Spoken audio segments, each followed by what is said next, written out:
Jammu Kashmir assembly का session चल रहा है। बहुत बातें, बहुत दावे, बड़े बयानात आए हैं, लेकिन ऐसे में वो तमाम आरजी मुलाजमीन, वो डेली वेजर्स, वो आशा वर्कर्स या कैजुअल लेबरर्स, टेम्प्रेरी एम्प्लॉयज़, तमाम लोग तो सड़कों पर जब आते थे, ये मेरे लिए हैरानी की बात नहीं थी क्योंकि वो अपने हक की बात कर रहे थे। But when it comes to the families, जब बच्चे बाहर आए, हाथों में प्ले कार्ड्स उठा रखे थे और सड़कों पर खवातीन को अलग अलग जगहों पर हमने रोते, बिलखते और खुद को घसीटते हुए देखा। ये तने तन्हाई में आप जाकर सोचिएगा 2 मिनट के लिए, कितनी अज़ियत और तकलीफ़ वाली बात है। और ये तमाचा उन गवर्नमेंट्स के, उन इदारों के, अरबाब इक़्तिदार के चेहरे पर, जो जम्मू कश्मीर के अंदर इस वक़्त भी ज़िम्मेदारी सँभाले हैं, लेकिन वो चंद ऐसे परिवारों के लिए, ऐसे ख़ानदानों के लिए रोटी का, मुस्तकिल नौकरी पॉलिसी का, उनकी सैलरीज़ बढ़ाने का कोई मुनज़्ज़म प्लान नहीं बना पा रहे हैं। ना ऐसी कोई कोशिश हमें नज़र आती थी माज़ी में, जिससे कम से कम ये मसला हल हो जाता।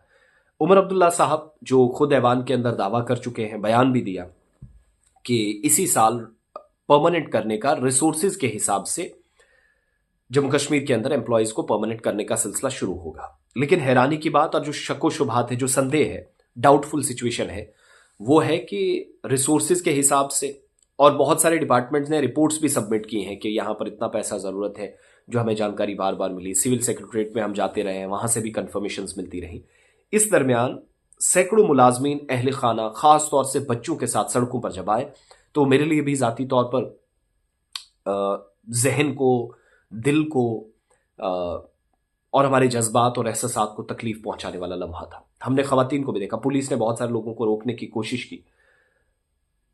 और अब 16 तारीख को एक और हुकूमत को आप धमकी कह लीजिए, इंतबाह कह लीजिए, वार्न कह लीजिए, हुकूमत को इंतबाह दिया गया कि अगर हर आर्जी मुलाजिम को उसका हक नहीं मिला, हुकूमत ने इस पर मखसूस ऐलान नहीं किया, तो वो दिन दूर नहीं जब 16 तारीख के बाद आप फिर से हड़ताल देखेंगे। जम्मू कश्मीर में बीजेपी, जिसने तनख्वाह थोड़ी सी बढ़ाने के लिए, और मैं समझता हूं कि उस हिसाब से डील भी उनकी गवर्नमेंट में नहीं किया गया और पीडीपी ने भी, उसके बाद नेशनल कॉन्फ्रेंस के पास एक ब्रूट मेजोरिटी के साथ या मैंडेट के साथ जब वो हुकूमत में आई, तो दावों और वादों के अलावा कुछ भी नहीं। मेरे कायद, मेरे साहब, मेरा फलाना, मेरा ढिमकाना, उमर साहब ये काम कर देंगे, इन बयानात के बीच हमने टाइम पास होते हुए बात देखी है। 60,000 से ज्यादा मुलाजमीन योमिया उजरत पर काम कर रहे हैं, परमानेंट तो दूर, इनको वक्त पर तनख्वाह भी नहीं मिल रही है। और फिर कैसे बेहतर तालीम का आप दावा करते हैं, जिन बच्चों को सालाना लाखों रुपए की जरूरत पड़ती है अच्छे कोर्सेज में, अच्छी तालीम के लिए, वो कैसे काम करेंगे। अवामी नुमाइंदों से भी इस मसले को समाजी जिम्मेदारी और इंसानी मसला समझकर असेंबली में उठाने की बात कही गई। मसला अंदर भी उठाया गया, बाहर भी उठाया गया।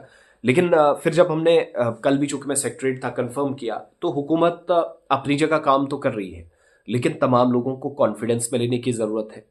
एसपीओज हैं, आशा वर्कर्स हैं, सीआरसीज हैं, आपके कुक्स हैं, डिफरेंट जगहों पर काम करते हैं। इतने लंबे सालों तक अभी भी आप ये अगर ये चाह रहे हैं कि लटकने दिया जाए, तो अगर मुझे नेशनल कॉन्फ्रेंस वाले सुन रहे हैं, मुझे अगर उमर साहब सुन रहे हैं या बाकी तमाम लोग, तो मैं बता दूं, जो हमने उनकी आंखों में आंसू देखे, जो हमने खुद फेस टू फेस मिलकर बात की, वो जो दर्द और तकलीफ उन लोगों का है ना, ये नेशनल कॉन्फ्रेंस हुकूमत को लेकर डूबेगा। मुझे नहीं पता कब इलेक्शंस होंगे, क्या होंगे, लेकिन अगर नेशनल कॉन्फ्रेंस कुछ करने में कामयाब नहीं हुई, तो यह आखिरी मौका नेशनल कॉन्फ्रेंस की गवर्नमेंट के पास होगा। चाहे वो कितनी ही दावे करें, हम 26 में कर देंगे, हम 27 में कर देंगे, आपको लोगों को एतमाद में लेने की जरूरत है। फैमिली सड़कों पर ना आती, या आपकी कमियों की, आपकी मुसीबतों की वजह से यहां आने पर मजबूर पड़े, कि आप बजट में भी कोई खास नजर नहीं आता सिवाय इस लाइन के कि इसी साल हम कुछ करेंगे, हमने कमिटमेंट्स जो की हैं वो पूरा करेंगे। इसके अलावा क्या है? अनपढ़ तो कोई भी नहीं, सबको अंग्रेजी समझ आती है, जो आपका बजट डॉक्यूमेंट, जिसको आप विजनरी डॉक्यूमेंट और कॉम्प्रहेंसिव डॉक्यूमेंट कराते हैं। So it's unfortunate. और फिर शक्को शुबहात, आपके पास क्या वसाइल है? पैसा तो आप सारा मरकज से ले रहे हैं, अपना कौन से इतने आपके पास है कि आप सब लोगों को कर रहे हैं? तो झूठ पर मबनी प्रोपेगेंडा ना चलाया जाए, और इन फैमिलीज के दर्द और तकलीफ को समझने की बहुत ज्यादा जरूरत है। स्टेट शेयर कम से कम है, उससे तो आप करिए, बाकी मरकज खुद देखेगा। सो अल्लाह करे कि चीजें बेहतर हो।